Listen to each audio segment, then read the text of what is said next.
Welcome to the Future of Life Institute podcast. My name is Gus Docker, and I'm here with Anton Korinek. Anton, welcome to the podcast.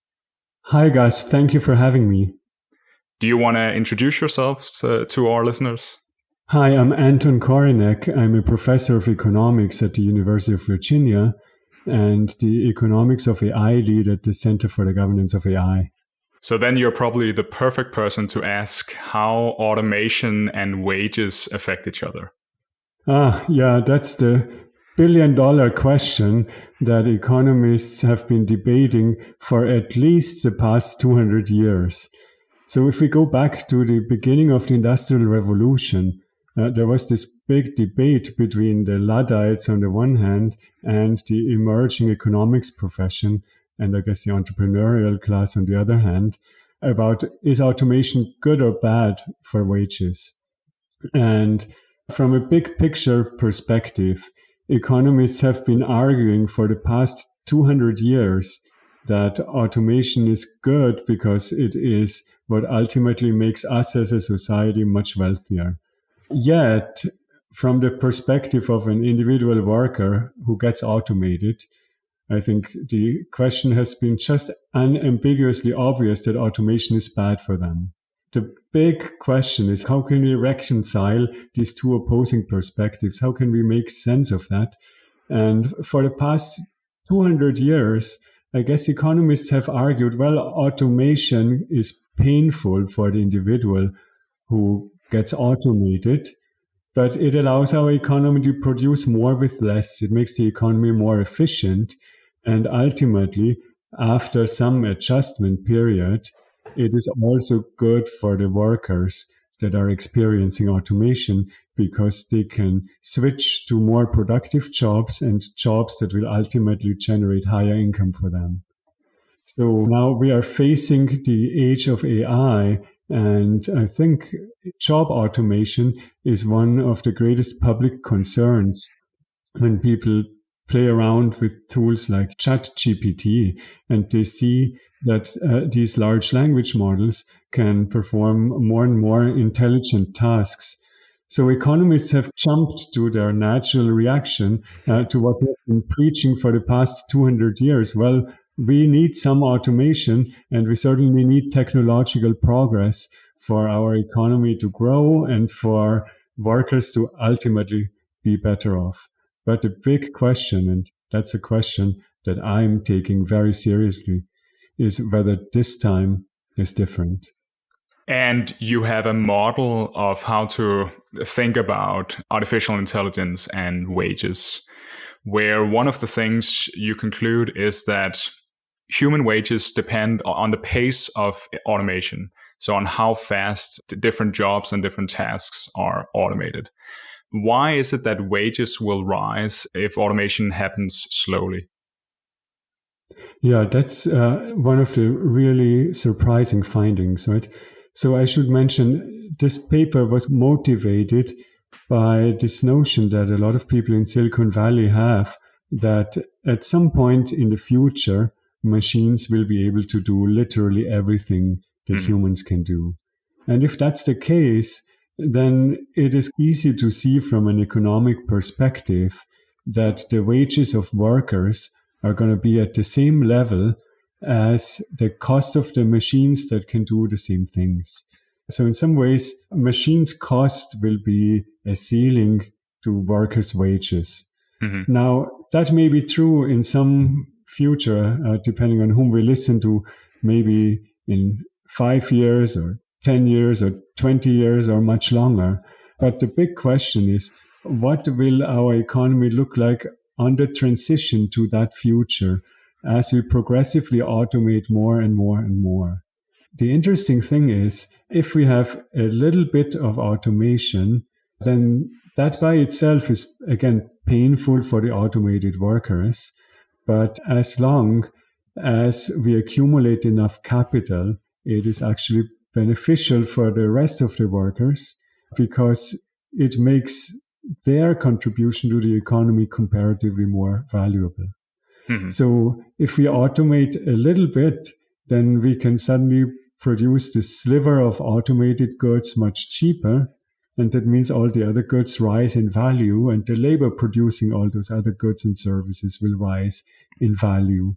So there is this balance between some automation raising the value of what is left, what is unautomated, and the automation also displacing the workers that are being automated away in the goods or services that, let's say, the AI or the machines suddenly can perform.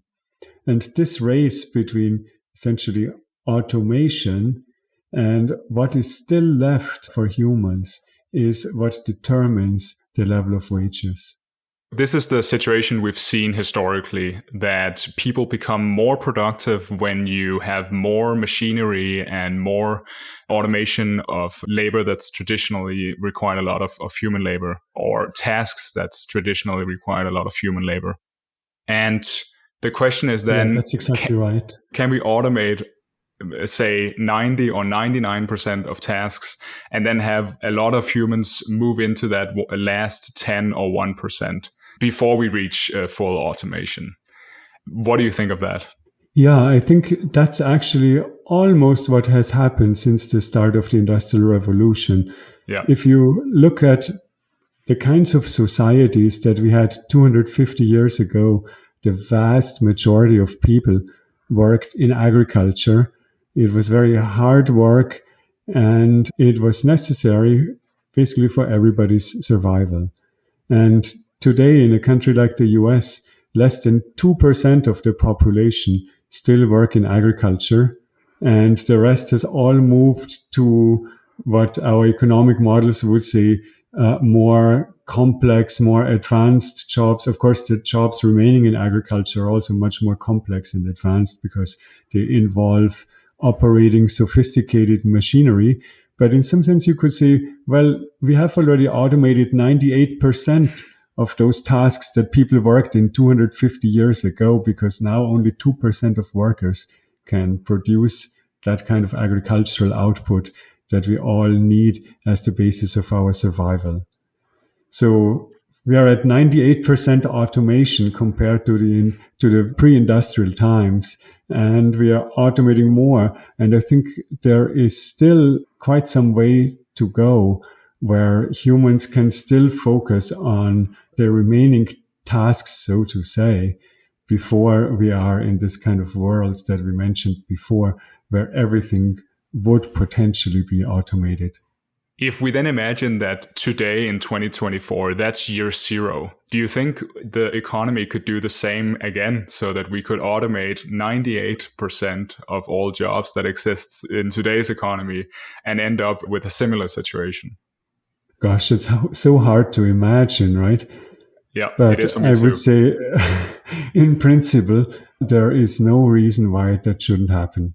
I should also mention, though, that it is highly plausible that at some point in maybe 10 years or maybe 20 years, we will have machines that can literally do everything that a human can do, including inventing new tasks and then performing those new tasks that we humans or that the machines have invented. Mm-hmm, mm-hmm.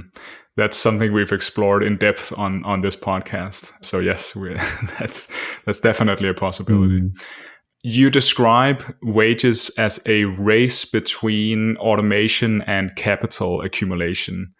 How do these variables fit together? Yeah, so how does automation help us with our wages? That's the force that I described before. If you automate something, you can suddenly produce the automated goods or services much cheaper. And that means the value of the remaining goods rises and the value of the labor producing the remaining goods rises. Now, however, cheaply produce those automated goods and services, we need the requisite capital. We need, for example, now in the age of generative AI and large language models, we need the server farms to operate the language models. Or let's say in earlier times, we needed the excavators to automate, let's say, creating new buildings or building roads. And if we don't have that capital, then the benefits from automation don't really materialize. So let's say if we develop the technology to build excavators, but we actually just use 100 of them all around the world, you won't really see a macroeconomic productivity impact. You need tens, hundreds of thousands, probably millions of excavators working all around the world in order to deliver the productivity benefits from the technological innovation of inventing excavators. And that means you need this capital accumulation, the accumulation of the machines that can do things cheaply in order for human labor to benefit from producing the remaining tasks. So when I speak of this race between automation and capital accumulation, what it means is if we automate very quickly and we displace what the humans can do, but we haven't actually accumulated the machines that can produce the automated things, then the economy does not grow very much, but the labor already can become devalued and displaced. And if that's the case, then wages are likely to decline. On the other hand, if we have sufficient capital accumulation, we produce lots of machines that can perform the automated tasks cheaply, then the value of the human labor in the remaining tasks will go up. So human wages, or we humans are better off in a situation in which we gradually implement AI technology, and we are worse off and our wages are lower in a situation in which we quite suddenly jump to human level intelligence across the board. Yeah, that's a really interesting question. And so let's say our labor incomes will definitely be lower if we have very rapid automation and capital accumulation has not kept up yet. However, if we, and this is maybe a bit utopian now, but if we manage to produce the benefits, to share the benefits of these machines, of these really rapidly advancing machines a little bit more broadly, then we would actually be all better off, because these machines can produce so much more than we humans by ourselves can produce. So the big question for the future, and I focus on that in several of my papers, this is one of what I think is the most fascinating question in this context, is in a future in which machines can do more and more and will at some level be the equivalent of humans in terms of their capabilities, do we actually want to maintain a role for labor, because that's the way our societies have been organized for the past few hundred years? Or do we want to find a better way of distributing income without all having to work on something that the machines can do better than us? So you describe the effects of automation as first increasing wages and then decreasing wages. Why would the effect be that way? So if we are in an economy where we have very little automation, then there are a lot of low-hanging fruits, so to say. If we automate just a little bit, we'll have very high productivity gains from that. And those productivity gains will ultimately benefit all the workers. On the other hand, if we are in an economy where there's just very little left for humans, if we displace even more of what is left, that makes it likely that the displacing force of automation will predominate and the productivity gains will not filter through to the workers. So there's this hump-shaped relationship between automation and wages. If we have just a little bit of automation, then more automation helps workers. If we already have a lot of automation, and in particular as we approach like the very last tasks left for humans, then automation hurts workers. And all of this assumes that there is a ceiling of complexity that human workers cannot reach beyond. So there's a ceiling of how complex a task can be where humans can still solve it.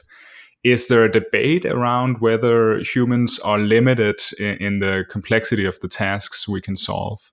Are there some people arguing that we can perhaps solve tasks of just increasing complexity without bound? Yeah, so you're hitting the nail on its head. In some ways, this question of how much can humans ultimately do versus how much can machines ultimately do is at the center of this conversation. And again, I want to start with the perspective on the past 200 years. For the past 200 years, there was no question that whenever we automated something simple, let's say spinning and weaving, we humans on average focused our attention on more complex things and created more value in those complex things.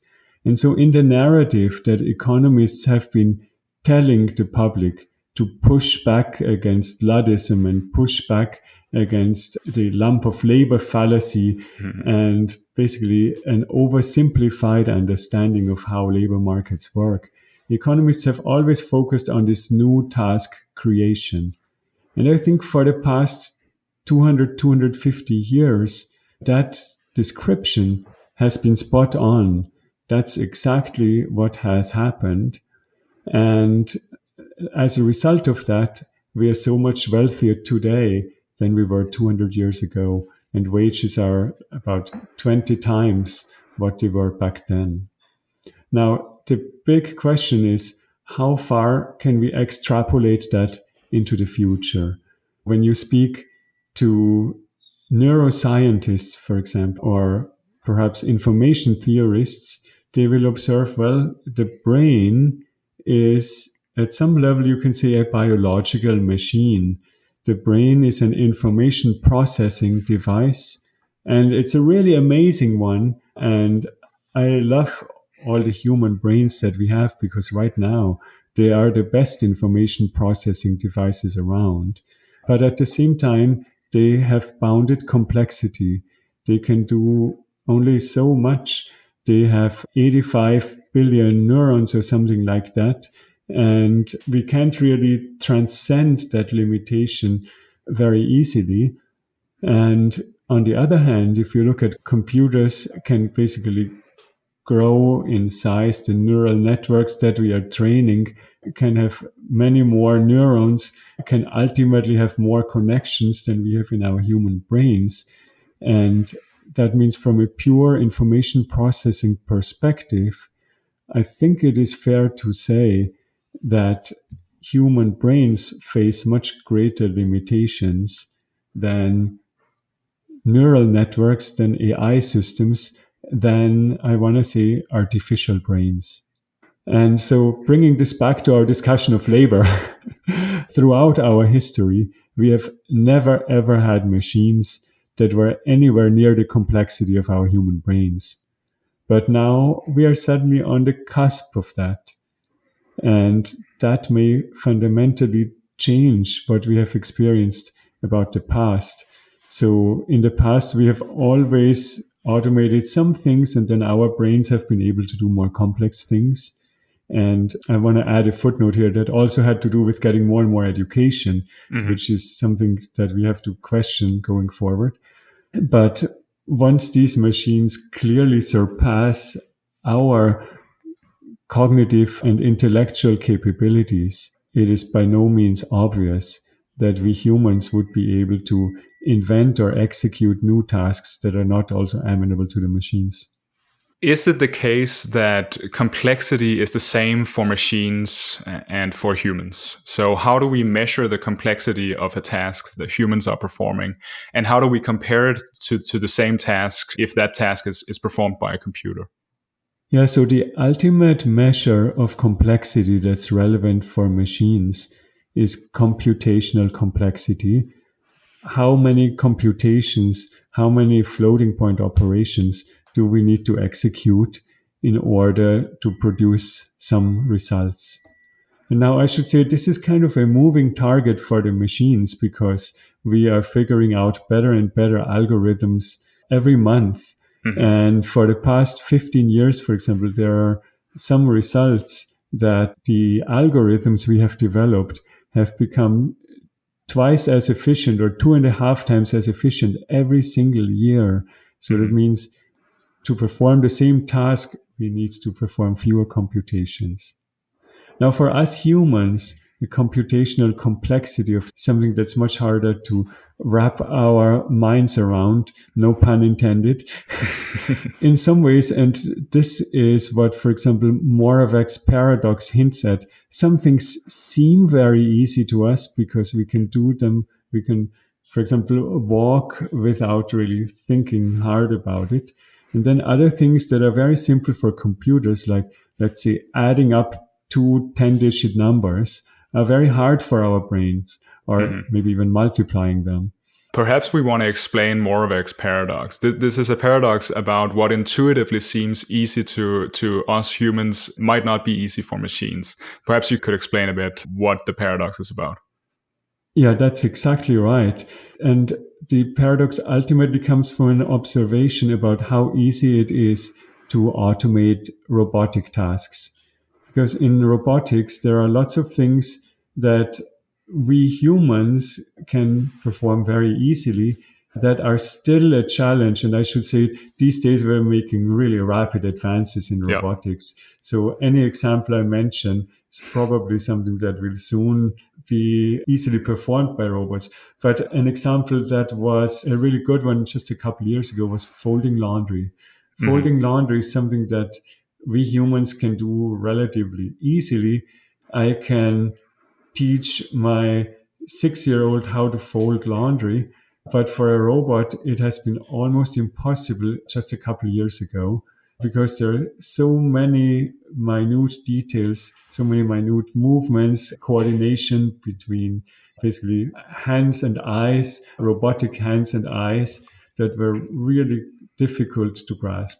And I think the way to understand the paradox is that evolution has basically endowed us with a lot of computational hardware that is particularly well suited for performing those specific operations, for walking, for manipulating things with our fingers. We have dedicated brain parts that allow us to perceive our visual environment, that allow us to steer our fingers in minute ways and so on. And we should also not underestimate, as we grow up, like we spend the first year of our lives basically perfecting those kinds of skills. Like it takes us a year to learn how to walk.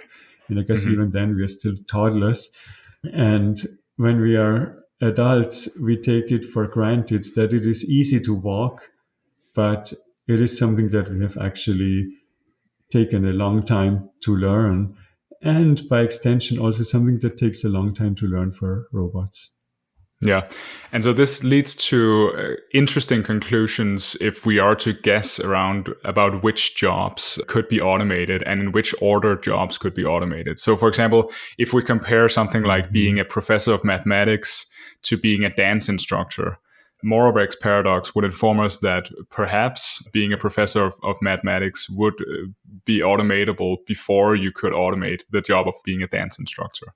I guess the point here is to say that we cannot compare very easily complexity between humans and machines. But of course, we have a kind of strict measure of complexity for machines, which is computational complexity. And that's pretty useful to have, I think.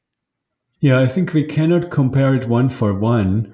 Yeah. But I think it is still fair to say, and in some ways we are learning more and more about this as we automate more, because we are finding out how much compute it takes in the machine to perform certain human capabilities.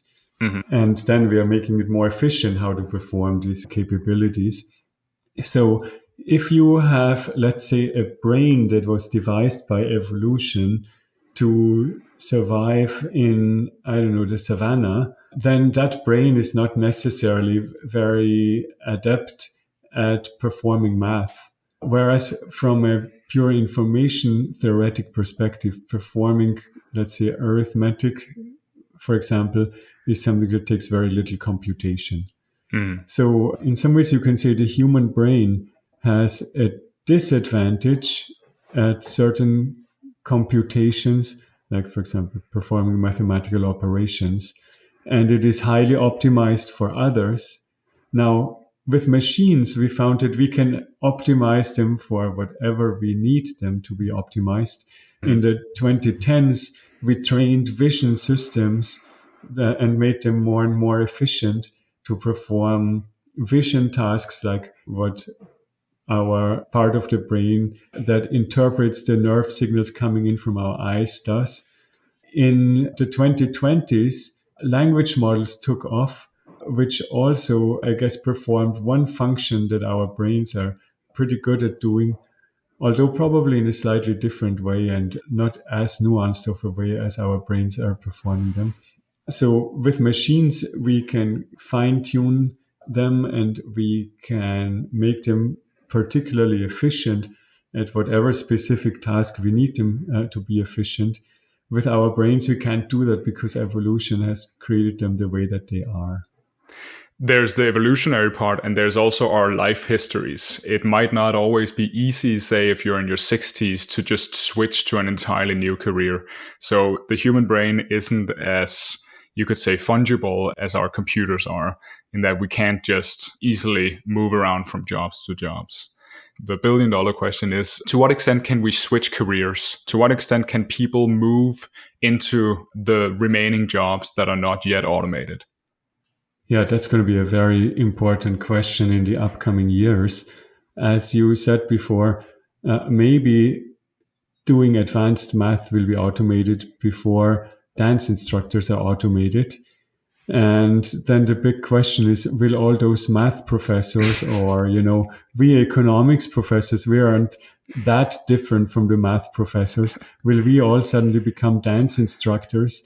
And I guess I would bet probably no, for a whole range of reasons. But as you say, part of the reason is that we humans, we spend many years, even decades, accumulating human capital for a specific career.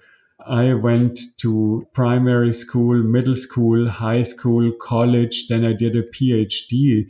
I spent a good 20 years accumulating human capital to become an economics professor. If you want to become a good dance instructor, you certainly can't do that overnight either. You probably want to start out pretty young and become a good dancer.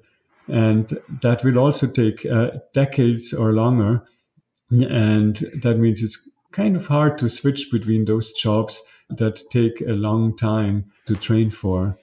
And if we really see rapid automation in the next few years, if we see, for example, machines that can perform all the purely cognitive tasks, all the things that we just need our brains for without moving our bodies, then there's going to be a whole class of white-collar workers who are in some ways redundant. You write about this issue in a way where you talk mostly about switching from human labor to machine labor. You also write about what happens if you introduce fixed factors into your models. These are factors like land, for example. How does these fixed factors affect the wages? Yeah, before we were talking about this race between automating labor and accumulating capital, right? Mm-hmm. And the important observation there was that if we can perform lots and lots of things really cheaply using the abundant machines that we have, mm-hmm. then the labor, which is relatively scarce, will earn large returns based on that. In some ways, that was the story of the past 200 years. Yeah. We had more and more machines that became ever cheaper. And we humans, we were the bottleneck. Everything we produced ultimately required us either to press a button for the machines or to perform more higher level complex reasoning and so on. So for the past 200 years, it was a good simplified description of the economy to focus only on labor and capital. Yeah. But the question is, if the role of labor really declines, are those still going to be the two most relevant factors? And I would bet probably not. I would assume that we will find out that there are other factors in scarce supply. And maybe for some time that's going to be minerals or rare earth or energy that are going to become really important bottlenecks in this process of letting more and more be produced by machines. If you are a bottleneck in the production process, if you are a scarce factor, then you get the returns that the economy generates. So for the past 200 years, we humans have been the scarce factor. We've been the bottleneck, and we have reaped ample returns from that. And our wages have risen so much. But if, let's say, in an AGI powered future, energy is the bottleneck, or minerals, or who knows what, then those scarce factors, those bottleneck factors, are going to gobble up a significant part of the returns to economic growth. You also write about automation of innovation itself. So, as I see things, this is the crowning achievement of human productivity. In a simple model, you could say that we do innovation and we create new technology and we implement that technology. And so we get increases in the productivity of our workers.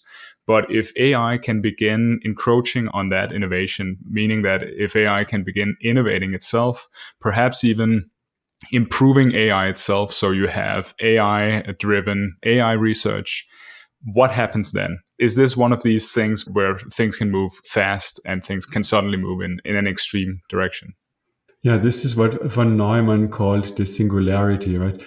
Or I.G. Good called an intelligence explosion.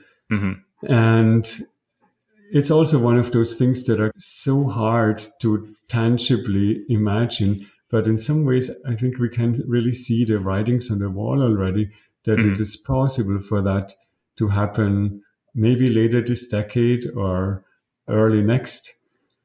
And the way that we economists have always thought about the economy is, as you say, there are the factors of production, that's labor and capital. And then there is our level of technology. Mm-hmm. And economists always thought that improving our technology is really the critical part to making us grow, to becoming a wealthier society.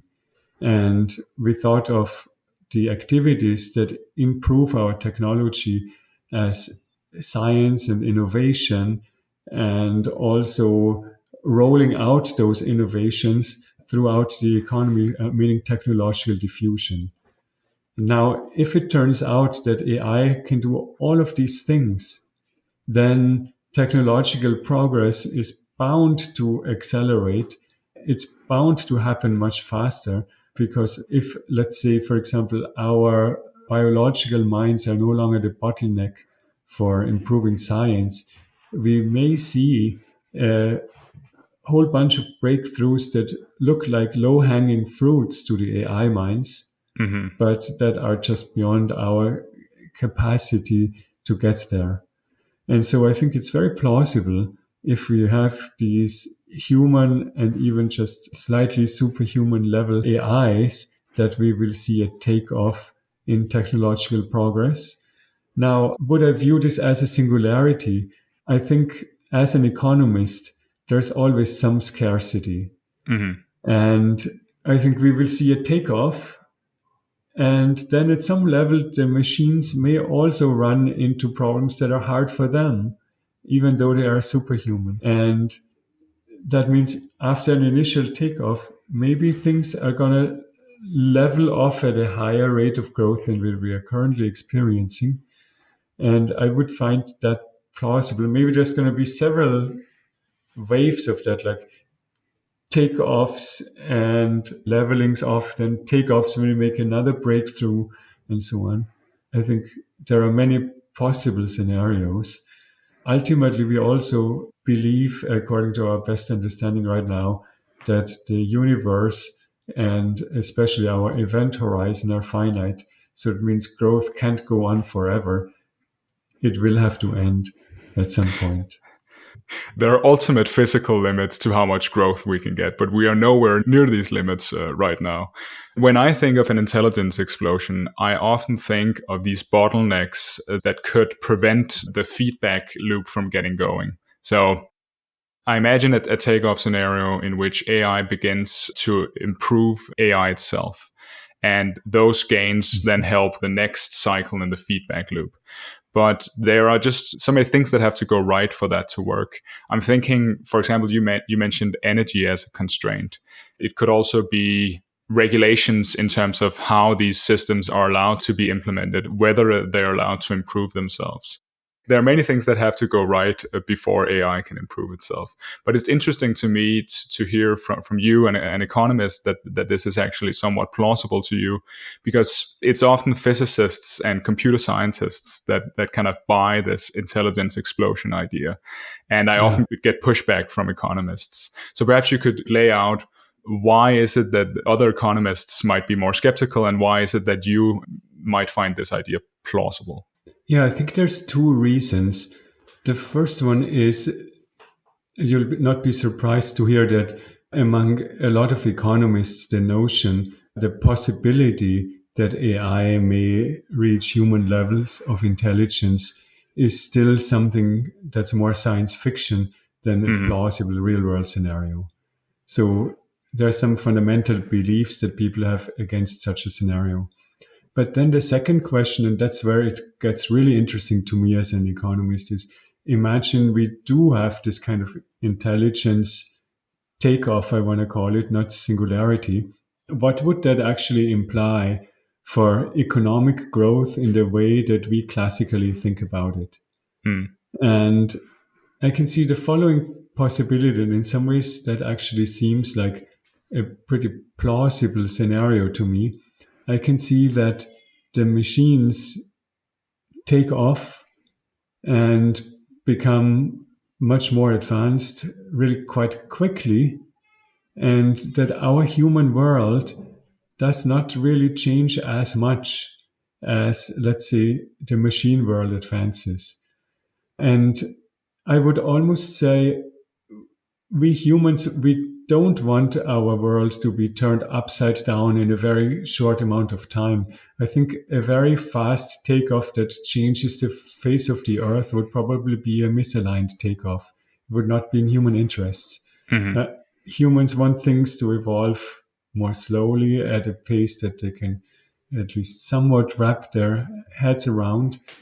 And I think if we do see an intelligence explosion that is somewhat aligned with human interests, then we will see lots of things that will become a lot better, let's say in medicine, let's say in the world of work. But we will probably also want to keep some things pretty similar to the way they are right now.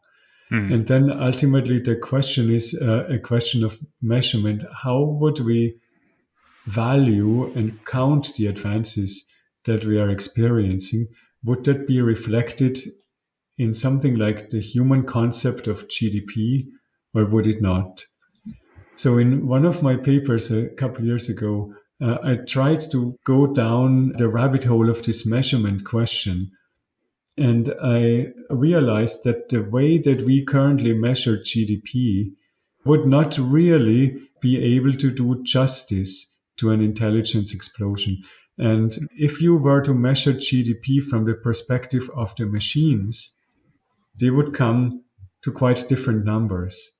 And why is that? Why doesn't GDP accurately capture the growth that the machines are creating? And why, from the machine perspective, why is that? So the way that we define GDP is that it is the value of goods and services for final consumption for humans, plus the value of accumulated capital that has a lifespan of more than 1 year. Plus, of course, government spending and net exports, but let's keep those two out for the moment.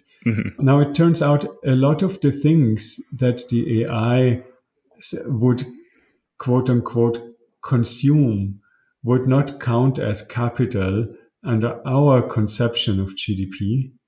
And that means they would not show up in our GDP, but they would show up if we wanted to define the equivalent of a machine GDP.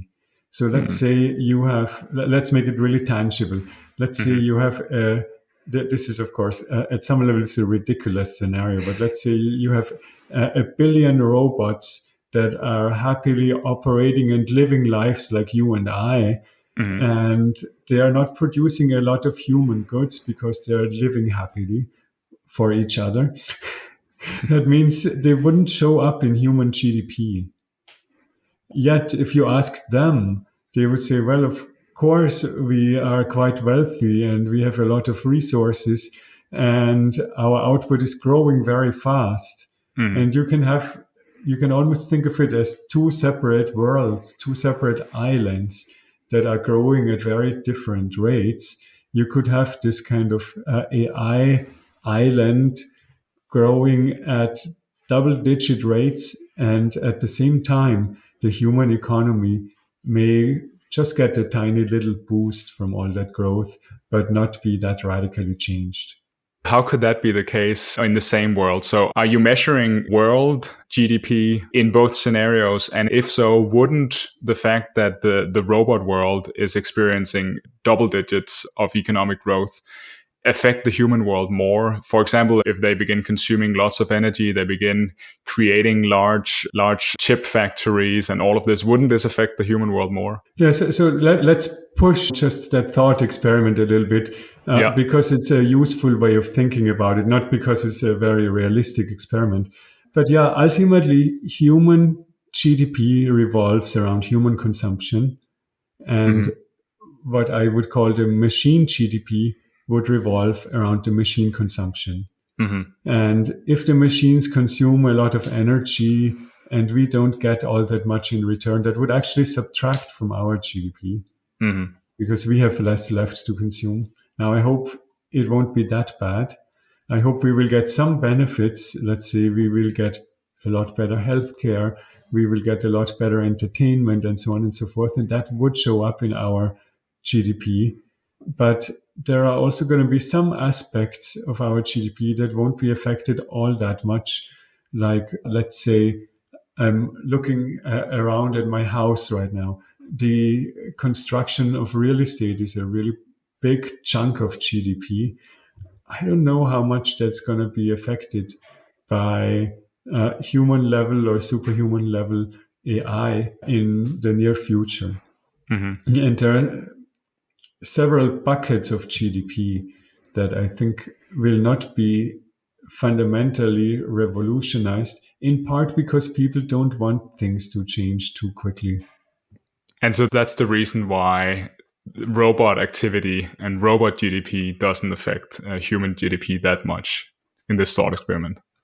Yeah, let's make the thought experiment slightly less robot island versus human island. Yeah. So more broadly, I do think that there's going to be a significant boost to human GDP as well.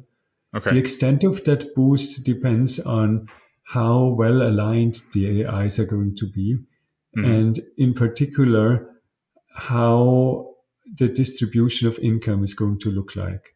So let's say if a lot of humans become impoverished because machines can do their jobs at a much cheaper rate, then human GDP may actually decline, even though the machines are taking off at the same time. If we live in a utopian world where we manage to share the gains from technological progress very broadly, then every human's consumption is going to go up. And then human GDP would also grow much more significantly. But I would still think it won't grow quite as fast as the machine GDP. Yeah, makes sense. Okay, Anton, let's take a break. And then when we come back, we can talk about this kind of intermediate situation and what happens to human wages in the run-up to an AI takeoff. What is the lump of labor fallacy, and how does it relate to thinking about automation and the future of human wages? Yeah, the lump of labor fallacy was something that I think people first were confused about at the beginning of the Industrial Revolution, and it's closely associated with the thinking of the Luddites. So the lump of labor idea is essentially that there is a fixed amount of labor that's there in the economy, and if we automate one chunk of it, then the jobs in that chunk will be missing, and there will permanently be unemployment because we have engaged in some automation. And the reason why it's false is, of course, because our economies are highly adaptable systems. And when we automate something, then this is the big and that I think we didn't have to mention in the past 2 centuries, but we do have to mention looking forward. If there's still something that only humans can do, then humans will switch into that. And ultimately, the economy will generate full employment or something close to full employment again. And why is it that whenever you talk out loud and worry about AI automation and the risks associated with losing jobs for humans, why isn't it a knockdown argument to just say, well, that commits the lump of labor fallacy? What might be different with AI? You hinted at it. Yeah. So the first thing is economists don't necessarily think about the labor market as the number of jobs, but we think about it as an equilibrium that consists of how many jobs are there and what wages are the workers being paid. Yeah. And so my first concern is actually not so much that we will see lots and lots of unemployment. We may see that too if AI automates things really quickly. But my first concern is that wages will face a lot of downward pressure. Yeah. And that means a lot of workers will be made worse off. And Yeah. that can lead to social turmoil. So yeah, that's the first point. And then the second point, and that builds on something we have discussed earlier, if a machine can perform a worker's job, then the worker's wage is capped at the cost of the machine in a competitive market. So if a machine does it cheaper, your wage has to go down or you'll have to stop doing it. In the past, it was very easy to identify new things that these workers can switch into. But if AI comes closer and closer to AGI, closer and closer to the level where it can do everything, and I should add, if we also have corresponding advances in robotics, then there may just be nothing to switch into. There may be nothing else left. And that means we either have lots of workers with really low wages or workers who say, well, those wages are so ridiculously low, it's not worth it anymore. Or in the worst case, those wages are too low for me to survive. And that would be a really big problem. Could humans still compete with AI systems, even if humans are worse at a given task, and then perhaps just receive a lower wage? So say that an AI system can write a paper in 50 minutes, and I can write a paper in 50 days or 500 days. Will I still be able to compete with the AI system and just get a lower wage, but still be able to earn some wage? Yeah, with physical tasks, this is plausible to some extent. So let's say if the machine can cut and sew shirts at a cost of $10 and it takes you 3 hours to cut and sew a shirt, then you would earn only $10 every 3 hours. And essentially, if you compete with the machine, the competitive market would say you should have the same earnings for the same product. Now, if the machine gets twice as efficient every 2 years, which would be in line with Moore's law, then it means 2 years later, you'll get only $5 for the same shirt, and then $2.50, and so on. And that's where you see that the problem may arise. So right now, there are lots of tasks that machines could in principle perform, but they are just too expensive to be cost competitive. And that's why they're done by humans. What would be an example of such a task in today's economy?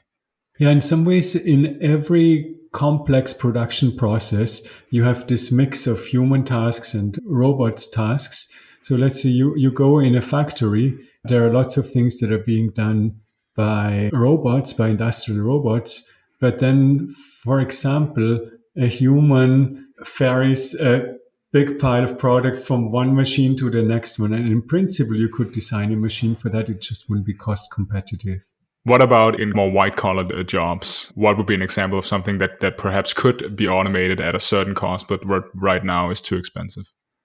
Yeah, and in the cognitive sphere, it's much more challenging to think about that. And I think one of the reasons that we have suddenly had these large language models emerge and they can do whatever they are doing at such a low cost that is ridiculously low compared to what the equivalent human cost would be. So let's say when it comes to writing an essay, and we understand that right now machines can't write an essay of the same quality as like a subject matter expert. Yeah. But let's say some essay for a clickbait website or something like that, which they can do perfectly well. Yes. It would take a human maybe, 2 hours.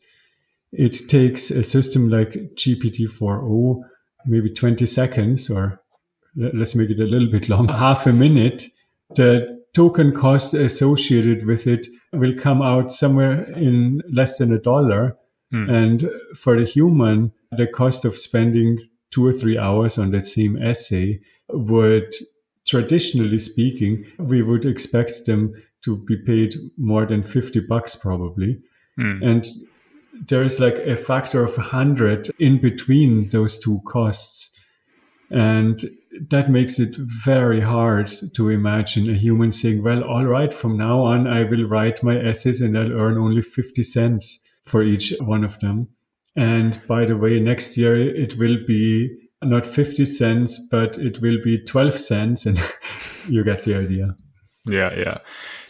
Could it be the case that there are some aspects of the human economy where we simply prefer buying goods and services made by humans? Perhaps because we have some form of attachment to something made by other humans. Perhaps we feel nostalgic. Perhaps we have an ethical commitment to buying human products. How plausible is it that factors like that will play a role in a kind of large-scale economic transformation? Yeah, those reasons are all very plausible. And okay. I'll add a fourth one, perhaps, which is maybe we humans want to be in control of certain processes for alignment reasons. Yeah. So maybe our future is that we are all going to be in alignment jobs or jobs of the sort that you described. So I think there's going to be a distribution of preferences among people. And what people will ultimately go for in their demand will very much depend on the quality at which an AI can perform certain things and the relative cost. So let's say with the clickbait essays, there's no question that we don't really care about having a human clickbait writer. We don't really want clickbait that much anyways. Let's take another example. Let's take doctors. I can imagine a future where AI performs a lot of the tasks that human doctors perform equally well or better, but some humans are still going to say, well, but I want to see the human doctor. There's going to be probably some sorting by age. I think it's plausible that older folks are likely to stick with human providers much longer in examples like that. Ultimately, if the AI just becomes really significantly better, more and more humans are going to say, well, but ultimately this is medicine. My life is on the line. Yeah. And I'll just go with the best system available. Or alternatively, there's also going to be cost pressures. The machine doctor is equally good, but costs just 1/10 of the human doctor. And a lot of people will move to the machine service provider for that kind of reason. You don't think that these preferences, say we have a nostalgic preference for humans, or we have some form of emotional or ethically based preference for humans, you don't think such preferences can withstand, say, 10x differential in cost, where the machine doctor or the machine lawyer only costs 10% of the human doctor or lawyer? Yeah, it's going to depend a lot on the context. So, Yeah. for a lot of humans, especially if they have the requisite income, I can imagine that the 10x difference in the medical sector will still leave some demand for human Mm. medical professionals. In competitive fields, like, for example, law, where it really matters if you have the slightly better argument, Hmm. I think the competitive pressures are going to erode human jobs much more quickly. On the other hand, also in law, I think it is very plausible that there will be ethical constraints on automating things like, for example, judges or also lawmakers. And they are all going to use AI as an aid. But I think we will probably want humans to be in the loop in those kinds of functions for a lot longer, even though from a pure intellectual perspective, they are no longer that necessary. You have a paper in which you imagine that human labor becomes economically redundant. And what that means is that humans can no longer earn enough wages to sustain themselves. And then you speculate, informed speculation about what would happen in such a situation. Why do you worry about political instability resulting from that situation? Yeah, so there's the good and the bad if that were to really happen, right? Yeah. The good is that the greatest bottleneck on our economy right now, which is the availability of labor, would suddenly be lifted and our economies could just grow significantly faster. Hmm. But the bad is that labor is not only a factor of production, but it is also what most of us receive our income from, and what most of us receive a significant part of our meaning and life satisfaction from. Hmm. And so, from a pure production perspective, it would be good if we can automate labor and we can produce a lot more. But if we undermine people's incomes and if we undermine people's meaning, that would create really fundamental challenges for our societies. And challenges that honestly I am very concerned about, challenges that I think may result in significant political turmoil. And do you think something like universal basic income is a possible solution here? If you're worried about people not being able to sustain themselves, it seems like UBI would be a good solution. Perhaps we can discuss that. But if you're worried about a loss of meaning, it doesn't seem like UBI would be able to replace the meaning lost by not having a job. Yeah, that's exactly right. So, from a pure income perspective, a UBI could fix the problem, so to say. And even Hmm. so, we have to remember it would still be politically very difficult to implement because we would Yeah. be speaking about very large scale transfers ultimately. And throughout our history, we have never done something as ambitious as a UBI. So, given our current political environment, let's say I'm worried that we may not be able to pull it off. But of course, Hmm. the alternative is even worse. Now, when it comes to the meaning challenge, you're absolutely right. The UBI would not address that in any way. Now, the question is, would it still give people meaning if they were to work, but they know that a machine can do the same work much cheaper, much faster, and much better? Hmm. So if I put myself in that situation and I know, let's say, a machine can write much better economics papers, can devise better lectures, can teach better than I, would I still want to do that? Hmm. Would I derive meaning and life satisfaction out of that? And honestly, I guess my gut reaction is no, I would not. Yeah. Now, the other I question have the is, same gut reaction, by the way. yeah. Now, the other question is, should we fool people into thinking that they can do something better than the machines, even though it's not actually true? And I'm not very comfortable with that notion either, Hmm. even though it would solve the meaning challenge and it may solve the income challenge, Hmm. but it leaves me with a bad taste as well. So, in other words, there don't seem to be any super appealing, easy solutions at the table, aside from the fact that it's going to be a very heavy lift to ensure that we can redistribute enough income to make sure that people are not worse off from artificial general intelligence.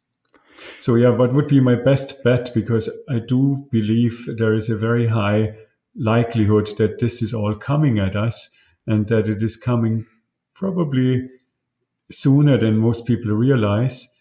I should say, first, there are all these what I call nostalgic jobs in the paper, and there are lots of areas of the economy that won't be immediately affected. For example, if you are a government worker, even if the machine can do your job better, it doesn't mean that you will be displaced tomorrow.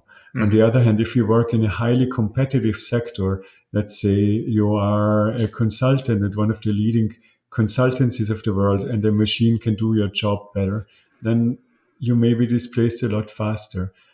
So what is our best bet? Our best bet is that there will be a transition that takes some time, that gives us a little bit of a runway to devise solutions for the income distribution problem. In some of my work, I propose something that I call a seed UBI, which is basically the idea that we should introduce a small UBI as soon as possible, because it will take significant time to set up the infrastructure, especially in countries like the US, where we have never done something like that at the national level. My estimate is it will take probably about 2 years to just set up the infrastructure for a UBI. And it can be really small as long as we don't see major disruption. And then it should be set on an autopilot if significant parts of the economy get disrupted. And if, let's say, the share of labor in total GDP declines significantly, the UBI should automatically ramp up to compensate workers for that. Does the economic case for UBI depend on strong economic growth? So does it depend on a economy that's much more productive and much larger than the one we have today? I'm asking because I think in the current economy, a UBI would be very expensive to implement. And so, yeah, is it the case that we would have to see strong economic growth for a UBI to make economic sense? Yeah, so to pay out a UBI at a reasonable level, we would need our economy to grow. For the kind of seed UBI that I'm proposing, I'm not suggesting anything very ambitious. I just want the infrastructure in place. It could be $10 a month just to have the system operating. Yeah. And then if job displacement on a massive scale happens, we have it. And then it could hopefully scale up because growth would also take off. And I think the good message about these kinds of AGI scenarios is that the growth takeoff would always come hand in hand with the labor displacement. Yeah. So we only need to compensate workers in scenarios where growth would also be significantly higher. And I think that would make it affordable to pay out a UBI that makes sure that workers are not worse off materially. Yeah. Now that still leaves, as you observed, the meaning challenge. Why a UBI in the first place? Why not give the money, for example, to only the people who have lost their jobs? So what is the advantage of a UBI over something more like a conventional means-tested benefits program? Yeah, that's a very fair question. And I think at some level, we probably want a little bit of both. Mm-hmm. So the way that, for example, our systems of unemployment insurance work around the world is that if you lose your job, you get and can't find another one, which is very likely in these kind of another equivalent one, which is likely in these AGI scenarios, because let's say if it automates all cognitive labor and you used to be a cognitive worker, then everybody at the same time is going to look for something. Yeah. Then the unemployment insurance replaces a fraction of your income which depends on whether you're in a more generous or less generous welfare state, for a limited amount of time. And that limited amount of time traditionally was meant to allow you to look for something new, to potentially reskill a little bit, and so on and so forth. So first, that will be very useful as a first safety net. However, if one of these AGI scenarios materializes, that limited amount of time is going to be over at some point. And two things are going to happen at that point. First, people will still need some sort of support. And again, depending on in which welfare system and how generous of a welfare system you live, that could be a little bit more or it could be very bare bones. And secondly, a lot of the inequality that we currently experience in our world would suddenly have to dissipate. So let's say you are a highly paid software engineer. If you are in the right area, you can easily bring in $500,000 or $1 million a year these days. Your unemployment insurance is going to pay a fraction of that. But let's say once that's over, there is really no ethical reason to pay that software engineer significantly more than, let's say, a taxi driver who gets displaced from their job. We will have to accept it. There's going to be a lot of nivellation. We will have to accept that, to use a slightly more pejorative term, we're all going to be equally useless in the labor market. And the kind of policy instrument that would embody this notion that we are all equal, that we are all universally the same, would be a UBI. How would taxation have to change in this scenario? It's just if a lot of people don't have jobs anymore and our traditional taxation system depends on taxing income from labor, well, I guess we're in a situation in which we're losing tax revenue and we want to give a whole bunch more money away in a UBI. So what should we be taxing in a situation in which we have increasingly powerful machine intelligence? Yeah, I think you're absolutely right. The gap between how much we bring in and how high our spending needs are going to be is going to grow, because right now most taxation ultimately derives from labor. So I guess in a nutshell, taxation by necessity will have to be based more and more on capital. What's the capital that is going to be most relevant in an AGI-powered world? That's going to be for cognitive and physical things, compute and robots. So if we say we tax capital in an AGI-powered world, that's essentially a compute tax and robot tax.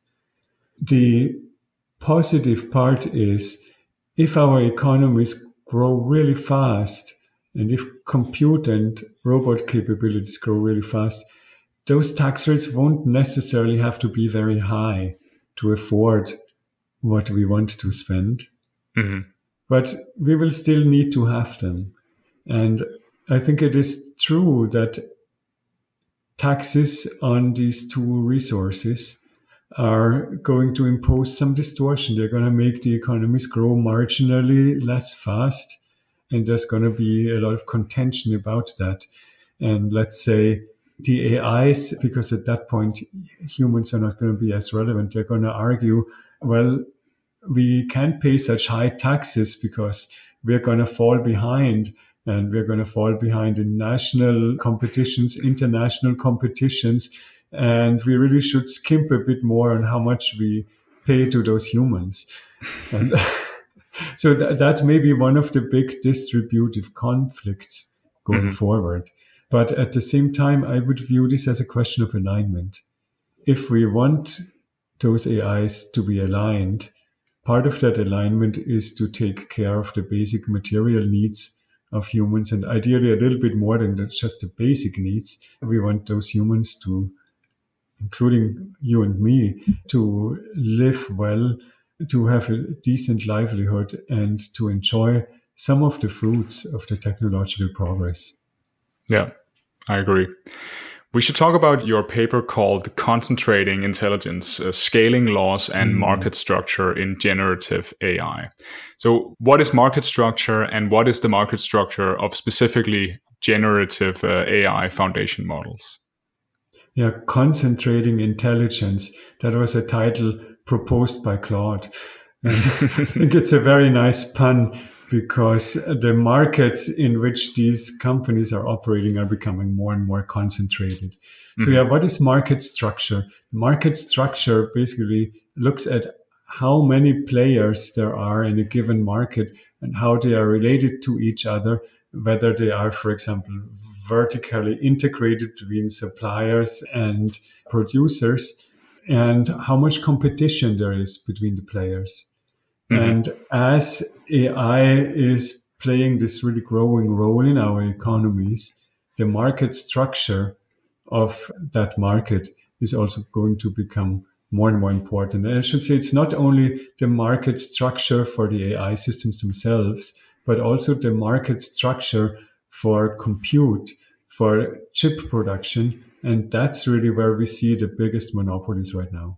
What's the role of economics of scale and scope in this market structure? And perhaps you can explain those concepts.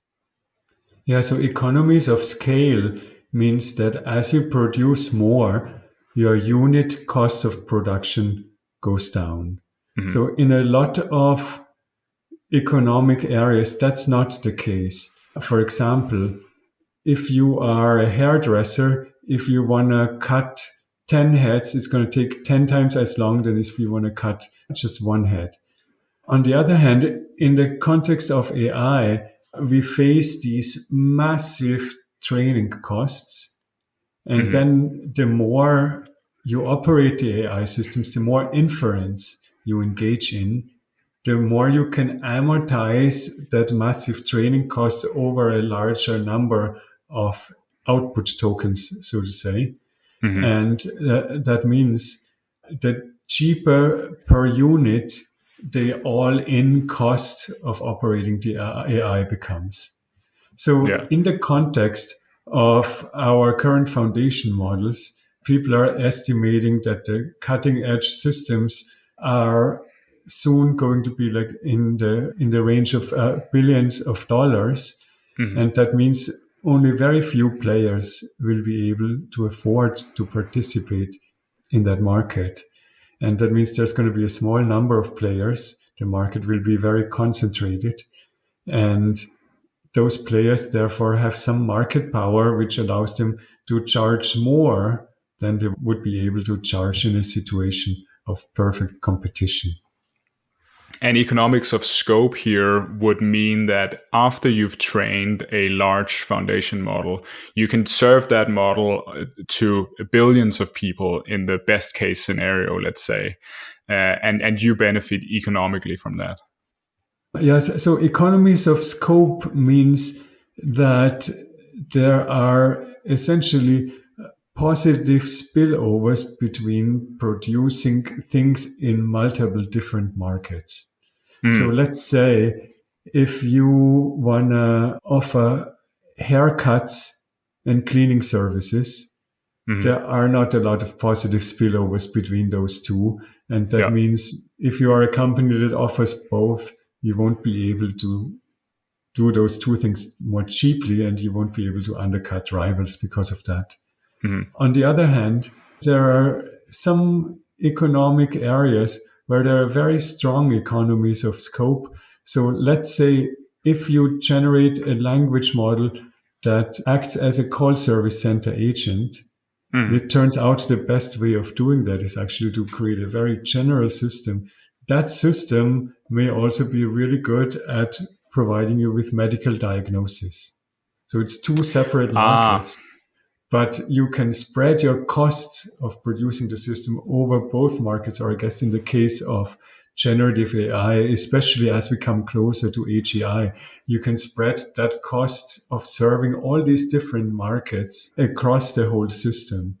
I see. So there's economic pressure to build a general model that can work in many different sectors, and you only have to train that model once. So you only incur the training costs once, but then you can deploy it in a lot of different sectors, and that's economics of scope. That's exactly right. Yeah. And that means you can serve multiple different markets at a lower cost. And you can see how that force is very strong in the context of generative AI and of foundation models, right? Yeah, there's pressure to create more general models. And I guess there's a debate around whether the future will be a bunch of specialized models, or whether the future, or the best kind of economic approach, or the approach that makes most economic sense, is to have one general model and use that model for everything, or to have a bunch of specialized models. I've heard some arguments that specialized models would be able to have lower costs because you wouldn't have to use this giant model to do very simple tasks. I don't know what you think of that. What is the overall kind of market pressure? Would you say that the overall market pressure is in the direction of more and more general models? Part of that discussion is highly technical, so I'm not really qualified to speak to the technical parts, but I'll add what an economist would think about it. As economists, we would say everything should be produced as cheaply as possible, right? And that would suggest that, just like think of a complex human hierarchical organization, you would have lots of things that can be decided by workers that are at the bottom of the hierarchy. Then some things need to be escalated to the managers, and then ultimately the toughest decisions will be escalated to the CEO. And I could imagine that we will soon have AI systems that will operate in a similar way, that simple functions are farmed out to simple and cheap submodules, and then some things are going to be escalated and they're much more compute intensive and more expensive. Let's say general intelligences would deal with those more complicated problems. Yeah. You mentioned earlier vertical integration. Perhaps you could explain that concept and then explain whether it's an advantage to be more vertically integrated for AI companies. Yeah, so vertical integration is if you have a company that performs multiple steps of a production process in-house. So to make it tangible, let's say right now the way the AI value chain looks is you first have a compute value chain. You have companies like ASML in the Netherlands that produces the machines to create chips. Then you have TSMC in Taiwan that actually produces the chips based on specifications from NVIDIA, which is really good at chip design. And then you have, let's say, AI companies like OpenAI or Anthropic that buy the chips or rent the chips and actually run their AI systems on them. So vertical integration would be if a company basically encompasses multiple steps within that chain. So, for example, Google DeepMind designs its chips and then also uses them to create AI systems. And that would be vertical integration. There's one more step of this, which is there are the foundation model companies like, let's say, OpenAI and Anthropic. And then there are office suites like Microsoft Office, or let's say systems like Gmail that employ generative AI systems as increasingly weaved in parts of their applications. So you could also view those as separate steps of the production process.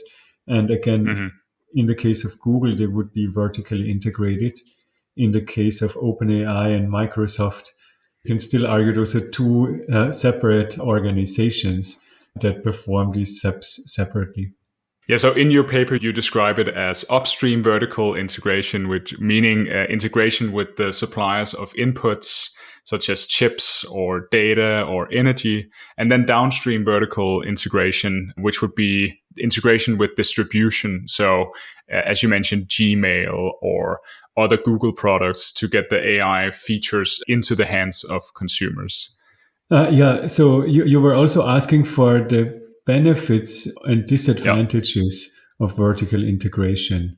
And I would say the main benefit is that if you have integration, then you don't have multiple steps of the production process that Hmm. each charge you their own profit margin. But Yeah. instead, you have one player that decides what is the best profit margin overall to charge, and that reduces monopoly distortions. Hmm. But the main downside is you'll have less competition in such a market.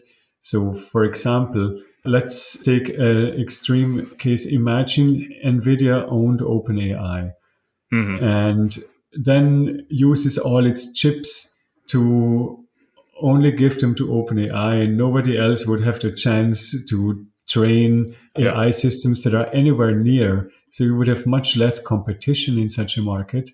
And as a result of that, all the benefits from competition, which are not only pressures to lower prices, but also innovation that comes from competition, would be much lower. So is there a tension here between what's beneficial for a company, which would be to be maximally vertically integrated, and what would be good for society or the consumers, which would be to have competition in the market? Yeah, this tension is very much there. From the perspective of consumers, we don't want monopolists because they will charge excessive prices and they tend to slow down innovation. And from the perspective of companies, being a monopolist is wonderful Hmm. because you can charge incredible margins that you could otherwise never charge. Like if we look, for example, at the income statement of companies like Nvidia, more than half of every dollar in revenue that they make goes straight into profits.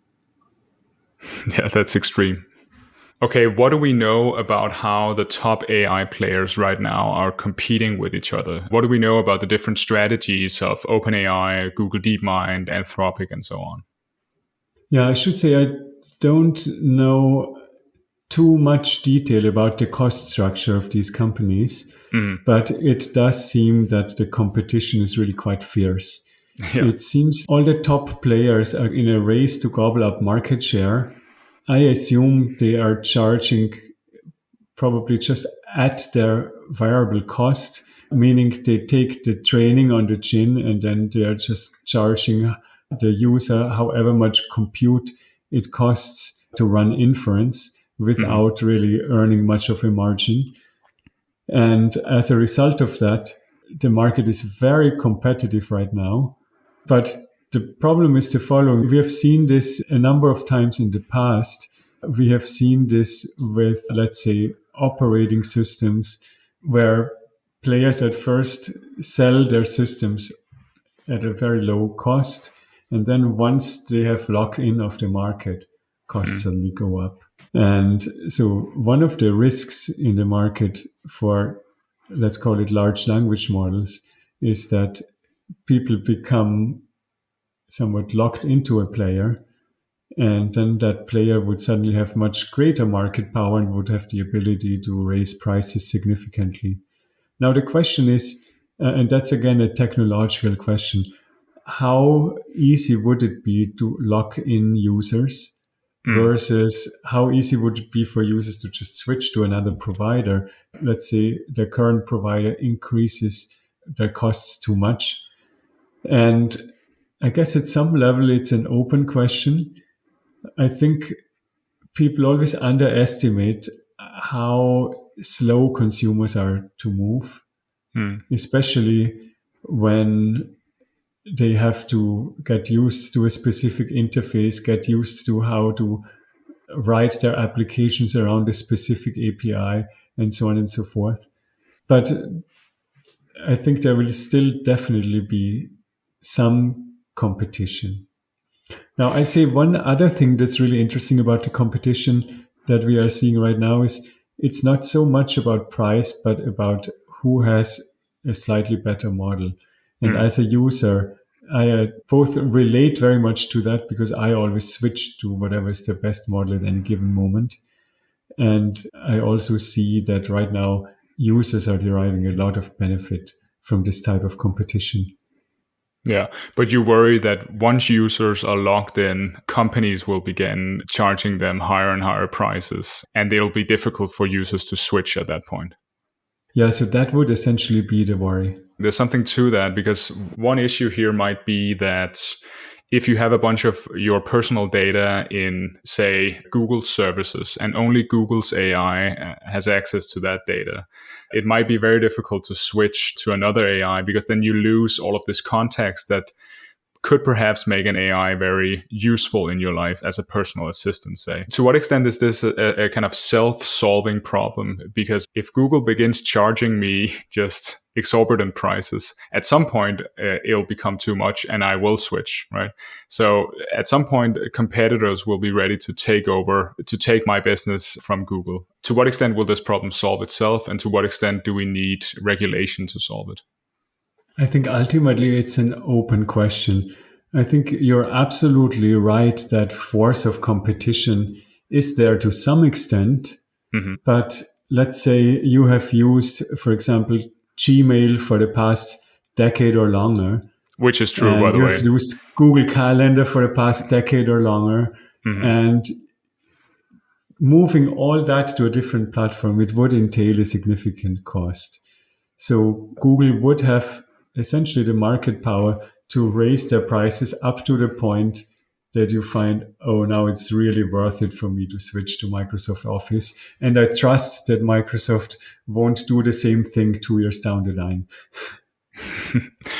What regulation might mitigate this problem of increasing concentration in the AI market? The first thing is we need to appreciate that in some ways these systems have a tendency towards natural monopoly. They are so expensive, it is not actually desirable for us as a society to train 100 competing foundation models at a cost of $1 billion each, because that would be a needless duplication of effort. So given this kind of cost structure with very high fixed costs, it is actually socially desirable to have a relatively small number of players. And having said that, we usually still want some competition because of all the reasons that we have just gone through. So that means in the near term, it's probably most desirable to have a small number of players, but more than one, that compete with each other without duplicating efforts too much. And so one angle where regulators and competition authorities, I think, should pay close attention is this issue of vertical integration. So as we discussed in our example of the Google AI system, if you are vertically integrated, it becomes much, much harder for consumers to switch or for businesses to switch. And that means they have more lock-in, they have more pricing power, and they have more ability to extract monopoly rents if they choose to do so in the future. And competition authorities can lean against that in two ways. First of all, by looking very carefully at takeovers and vertical investments. So we don't want, let's say, a small number of tech companies to gobble up all the startups that are producing related generative AI services. And secondly, they can also basically prescribe big tech companies that they need to have a certain amount of open standards, that they need to, for example, let's take the example of an AI assistant that can read your calendar and can give you advice or write emails for you because it also integrates with your email. If startups have the ability to integrate with your calendar and with your email in the same way as big corporations have with their proprietary system, then this danger of vertical integration and of its anti-competitive effects would be much mitigated. Okay, as the last question, how does market concentration relate to power concentration? Here I'm thinking, if a player in the AI space becomes enormously profitable and takes a large fraction of the market, will they also be able to influence the regulation of their industry to an uncomfortable degree? Will they be able to do regulatory capture, for example? Yeah, I think that's a very difficult question. And there's the first, somewhat more straightforward answer, which you have hinted at, that we have experienced throughout our history whenever there are some very large corporations that they can essentially bend the rules a little bit in their favor by engaging in lots of lobbying, by engaging in regulatory capture, and so on and so forth. Now, I will say that in the case of AI, the risk of power concentration is probably different and much more significant than with any other technology in the past, because our intelligence is ultimately what made mankind, what made humanity the most successful species on the planet. And if we develop AI systems that are more intelligent than us humans, then it is reasonable to expect that the power that they embody will also be greater than the power of humanity. And this is why AI alignment and so on, the quest to make AI act in human interests is such an important question. So I think once we come close to or get to AGI, the question of power concentration with AI will take on a new dimension, that a dimension that we have never seen before when it comes to power concentration among companies in the past. And maybe at that stage, I, as an economist, should also observe what would be the best utopian answer to such a situation. And that would probably be to have an AI that is created not by competing companies, but that is an all in kind of moonshot effort that is advanced by either the leading nation state in this area or ideally a group of nation states in a similar way to, for example, CERN, to create AI systems that we all collectively invest in and that we will hopefully be able to align in human interests and operate in a way that we can coexist with them such that we will all benefit and such that we can experience a level of flourishing that is perhaps unimaginable looking at the current world. Well said. Anton, thanks for talking with me. Thank you for having me, Gus.